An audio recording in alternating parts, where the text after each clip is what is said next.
Alright, hey guys, just want to keep you guys updated again. I got a little bit more hands-on time with the game in a couple different areas. Got to play the opening mission of the campaign.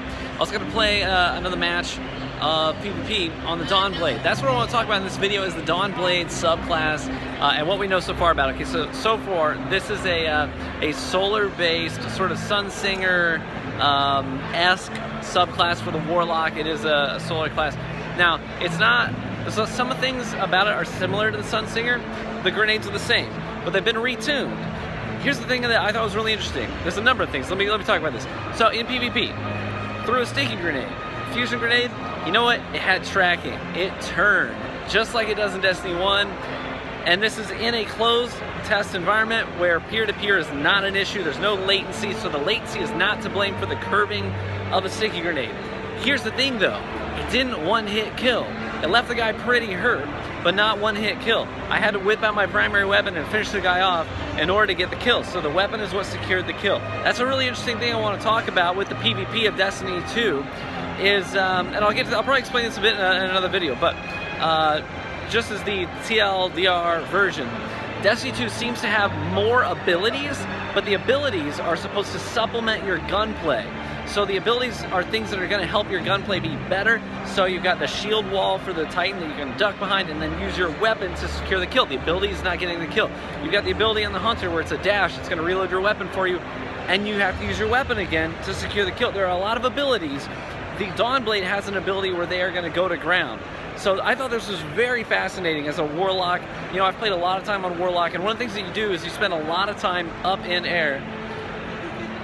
And there are amazing people here, including Mav.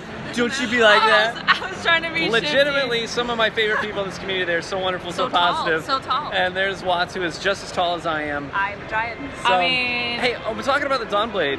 Oh yes. My god, it's a butterfly. The go-to-ground ability, I love. As a Warlock that spends a lot of time in the air. Yeah. It's amazing. Just be able to go to the ground and not use a cooldown to do that. I thought it was fantastic. And it looks great. Like the animation of when it starts, it feels really good. I feel like it's a super that you can pick up and enjoy because you're like, rare, swords, rare. But I feel like it's going to take a while to actually master it. Master it see the because you have to kill yes, thing? Yes, it's very interesting. Yeah, it's very interesting. Another thing I noticed in the Crucible, I threw a sticky grenade at a guy. It doesn't instantly one-hit kill. No, I had to use a gun to secure the kill. Did you know that the second hand cannon does more damage than the first one? Really? Yes. I was doing 22 to the body with a hand cannon. You can two-shot. You can two-tap. Because if you don't have a shield, you can one-shot them. So you get a headshot. Oh. You heard it here first. There's so much to learn. I know. So much to learn about we the gotta game, like pick the gameplay apart and learn stuff. Yeah, so. for sure. Well, have fun. Thanks for your input. You're welcome. Love you guys. Bye. So the Dawnblade Super, you can tell people are really loving it. It's a blast. The go-to-ground ability is very unique. So if you hold the circle button, be if you're on Xbox, no matter where you are in the air, you will plummet straight down, go to the ground. There's no cooldown for that ability. So no matter when you find yourself in a situation as a Warlock, especially where you're up in the air, you feel a little too exposed, you hold that button, you're gonna go straight down, because the Warlock floof leaves you hyper exposed in Destiny 1 if you're spending too much time in the air.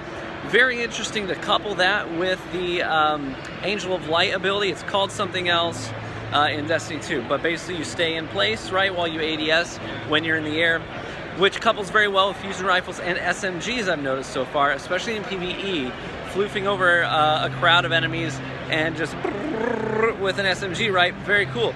And then as soon as you're done, you want to go to ground. I think that's something you're gonna see Warlock's gonna start doing. As soon as they do their damage, they hit the bottom of their mag, they're gonna go to ground. Very interesting ability, I like it a lot. Doesn't take a cooldown. They have another ability where they put down a rift on the ground. So you hold the circle when you're on the ground. This does have a cooldown, by the way. You're gonna put a circle of like an aura on the ground, sort of like a sunspot. It's not very wide, so if you step out of it, you're not gonna get the benefits. You have the option of doing two different things. One is it's gonna be basically a pool of healing. So I've ended up in a couple of different places in PvP so far where I was in a last man standing 1v4. I was playing on Dawnblade. I whipped out the sniper rifle. Bam! Got a headshot on another roaming super. Shut him down. I switched my primary. I secured a second kill, and then I was hurt. The last two guys started approaching, and I threw down that healing aura so that I could outgun one of the guys while I was taking damage, and it kept healing me. It stays active for maybe 8 seconds or so. I find the healing is very, very helpful when you're trying to defend an objective point, which this new Crucible game mode is about doing. You alternate, you go back and forth, first to 6 round wins the game.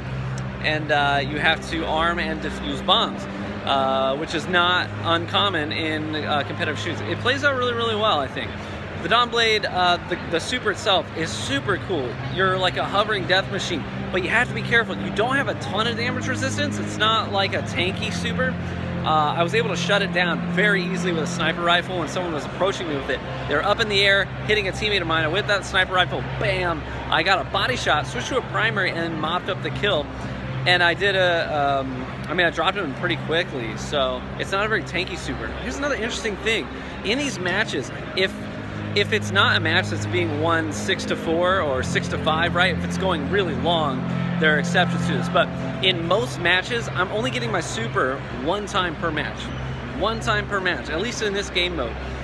The thing about Destiny 2, it seems to be like there are more abilities, but there's no ability spam.